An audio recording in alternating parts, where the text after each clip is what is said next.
Bonjour la famille, bienvenue sur ma Solo Kimbang TV.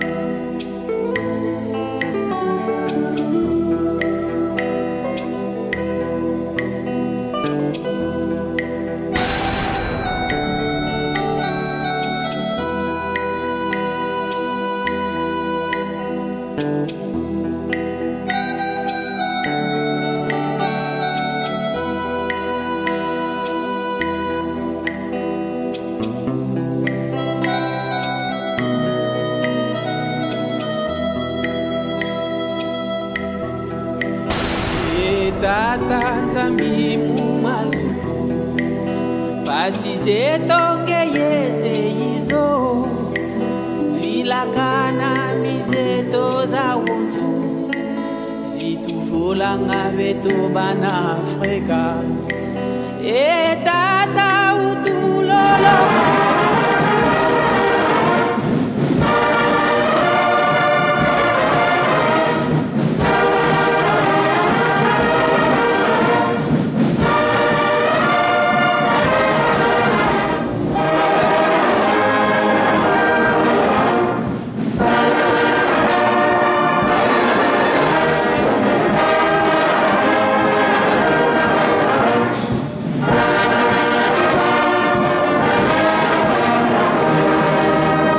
Tusamba kasi ntango bango babimaki na nzela Moïse nde azwaki mibeko wana yango esengeli tosalelaka ntango nyonso soki mibeko eza te lingomba ekokufa na kati na mibeko ndenge Moïse azwaki yango esika kaka pasi ezalaki ntango azwaki mibeko yango oye atikaki mpo bozela ake kozwa mibeko ekokuta bango basali nzambe mosusu mwana ngombe ya or ekomaki nzambe na bango. Moïse ntango amoni bongo tobebisi alobi kaka oyo balingi batikala sika nzambe na bango azali batikala oyo balingi nzambe wana te baya esika nga nazali. Oyo bamonaki ke Moïse azongi bamoni ke oyo azomema biso yeyo balandi ye oyo batikalaki kaka azwaki mibeko wana bwakilaki bango ebimi moto bango nyonso bakufaki. Nzambe mpe amoni ke mboka ya elaka yango wana okomona ngo na miso kasi okota te. Moïse abongaki me likambo oyo asalaki na Egypte bato mibale bazalaki kobunda ndenge akabolaki bango moko akufaki ezalaki lisumu. Ntango akufi alimwaki baange mibale babimlaki ye ya liboso ya Satana ya Nzambe alandi nsima ye alobi te oyo mutu na ngai. Satana mpe alobi te mutu na ngai moni teke abomaki mutu na Egypte. Nzambe alobi te atubelaki esika Nzambe alobaki na longola sapato esika yozali ya petwa nde asokolaki ye ya nzambe alongi amemi elikolo. Yango balobi totika mabe tosala malamu po tobika.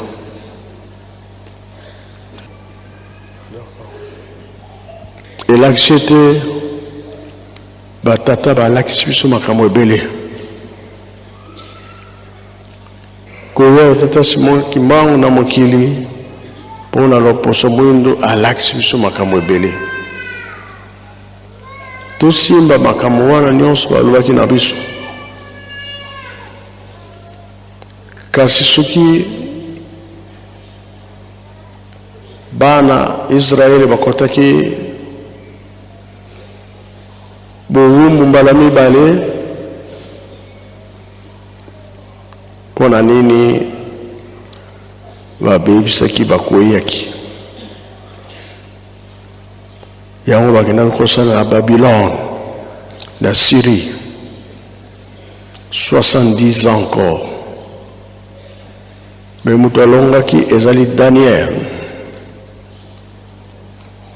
Pona nini babatelaki mibeko ya bakoko na bango.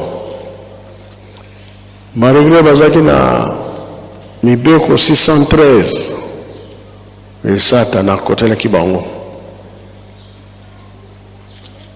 Bana Israeli bazaki kobima te, bazaki na kana bango. Libota ya Lewi. Kasi lokola Satan ape azaka makasi, bayaki kobima. Tenge bazaki kobima, yango ekwesaki bango. Etumbu pe bazaki nango na malade. Hémorroïde, ebomaki mingi. Pona nini nzambe asilikaki. Satan akotelaki bango. Kuna Daniel ndenge alongaki kolonga mobima nde yango wana. Mais pa bango bazaki misala ezaki na bango mingi.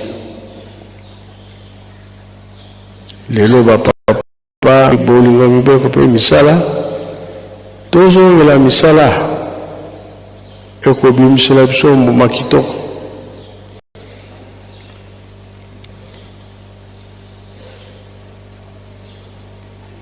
Likambo wana tozolobela ngo ntango nyonso tina ezali.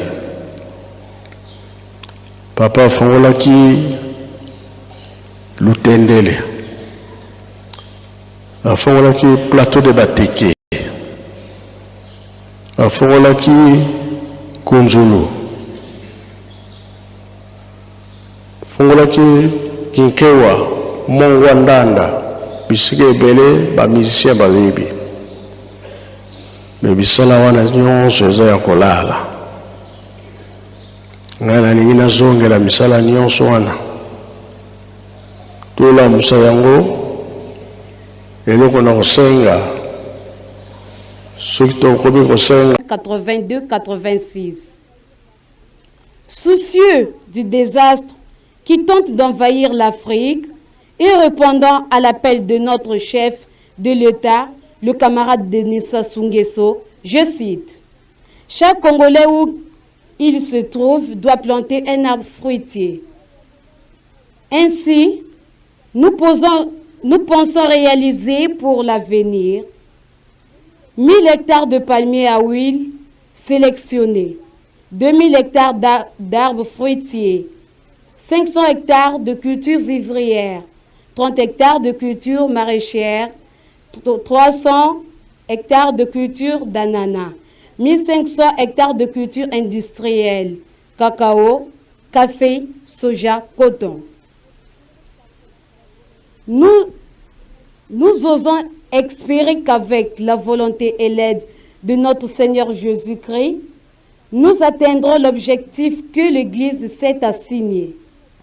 Chers frères et sœurs, soyez assurés que vous n'êtes pas étrangers parmi nous, car votre visite n'est que l'accomplissement de la prophétie de Papa Simon Kimbangu qui disait en 1921, je cite, « Vous accueillerez toutes les nations du monde qui se joindront à vous pour glorifier le Seigneur, afin de citation.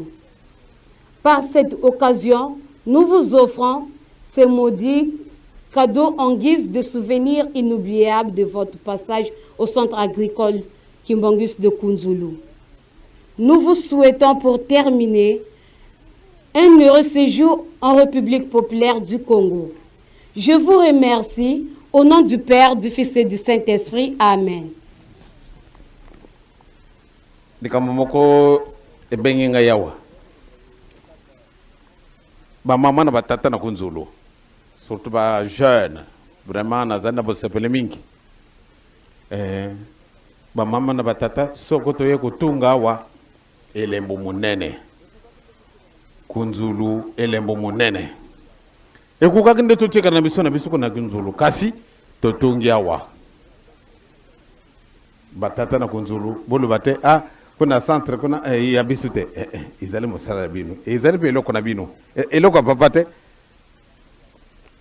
nguba unaliaki nguba moko kuna tangu na yaki na kulia kabilo kwa ngote na kamati nguba moko na libi na papa ngai na kulia kabilo ko na kolona kate soko na ye kolona bilanga sika boye na kulia kate kasi nguba moko ya Kunzulu ya solo na liaki yango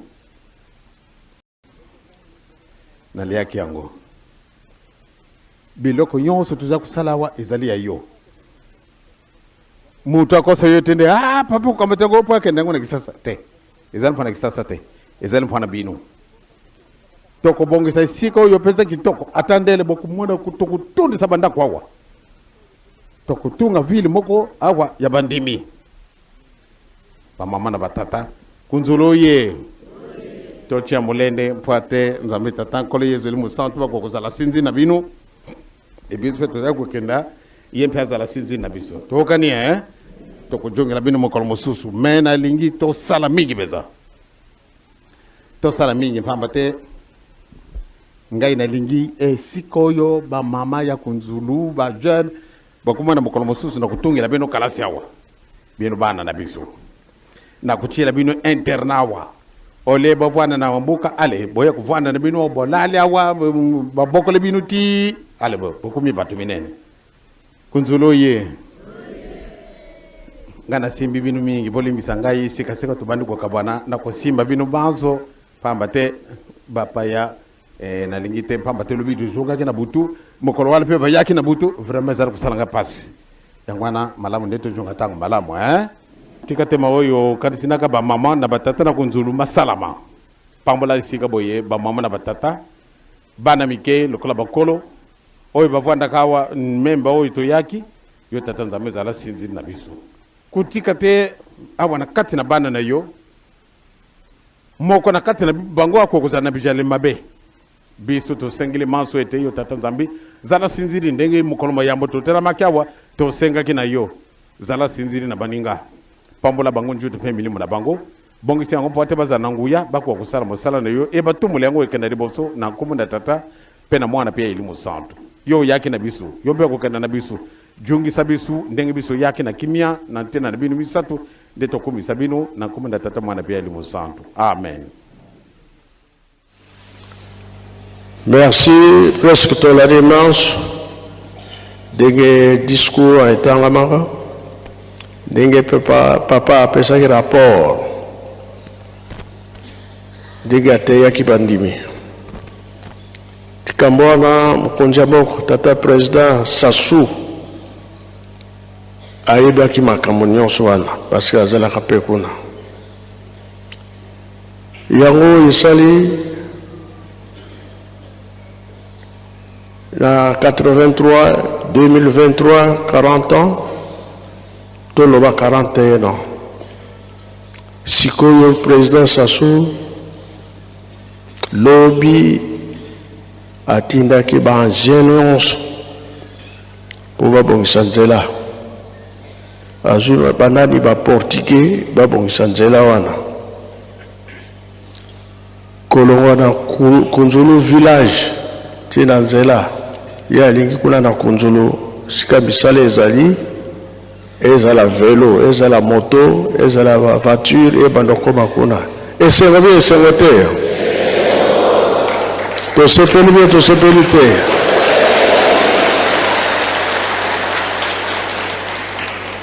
Donc président kuna akokisi makambo nyonso papa alobaki na ye parce que industrie misala ekozala mingi yango toloba ntango nyonso to néglige te likambo ya bapapa alobaki na biso na makambo misato bolingo mibeko misala biso moko soki tomipesi tokomona ke pasi oyo toza kolela lelo ekozala susu te lobi awa tozalaki na ambassadeur ya Italie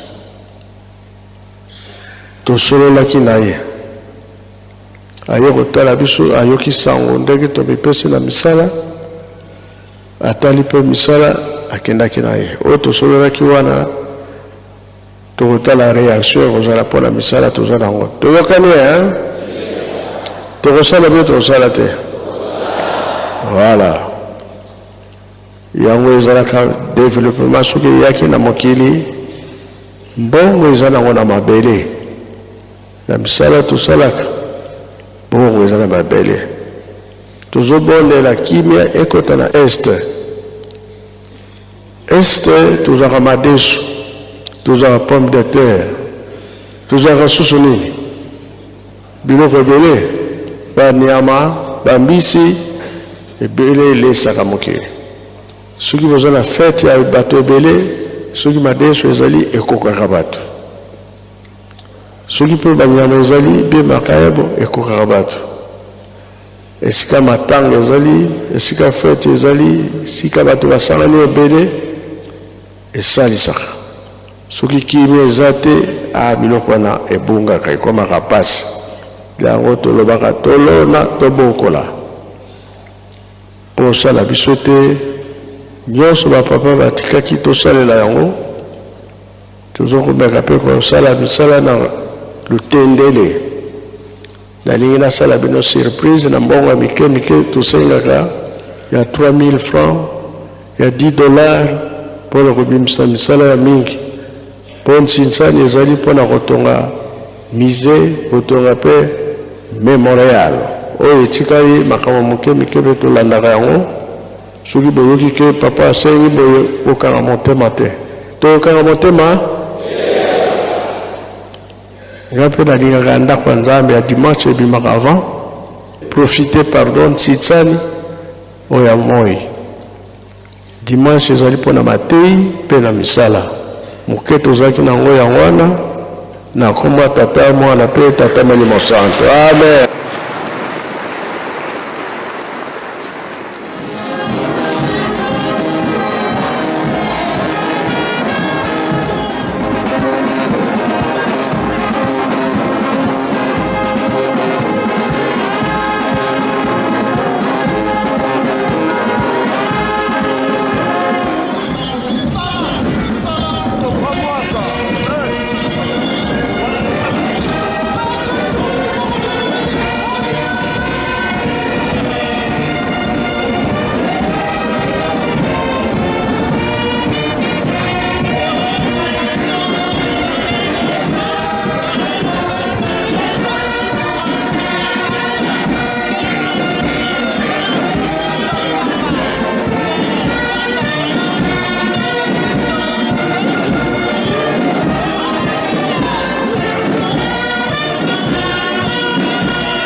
Bonjour la famille, bienvenue sur Masolo Kimbang TV.